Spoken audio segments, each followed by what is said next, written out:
અમદાવાદના સિલજ વિસ્તારમાં આવેલા અવની સાઇટ્સમાં પૈસાની લાલચમાં એક ભત્રીજાએ પોતાના જ ફુવાની હત્યા કરી હોવાની ઘટના સામે આવી છે।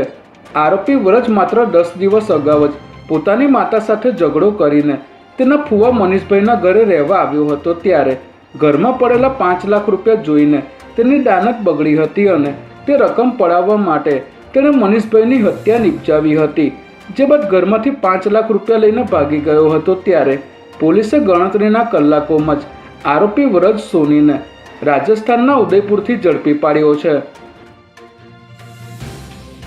અમદાવાદના સિનિયર સિટીઝનને ડિજિટલ એરેસ્ટ કરી 55 લાખ પડાવનાર 2 ગઠિયાઓને હરિયાણાથી ઝડપી લેવામાં આવ્યા છે।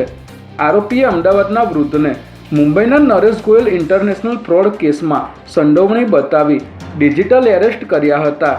જે બાદ વૃદ્ધ પાસેથી રૂપિયા પડાવ્યા ઉપરાંત તેમના દાગીના ગીરવે મુકાવી ગોલ્ડ લોન લેવડાવી તેની રકમ પણ પડાવી લીધી હતી।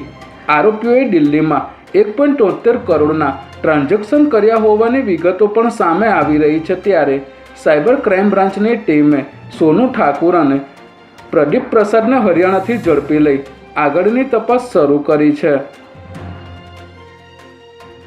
રાજ્ય સરકારના સામાન્ય વહીવટ વિભાગ દ્વારા આજે વહેલી સવારે 72 IAS અધિકારીઓની બદલી અને નવી નિમણૂકો કરવામાં આવી છે। આ ફેરફારોમાં અનેક જિલ્લા કલેક્ટર, મ્યુનિસિપલ કમિશનર તેમજ વિવિધ સરકારી નિગમોના ઉચ્ચ અધિકારીઓનો સમાવેશ થાય છે।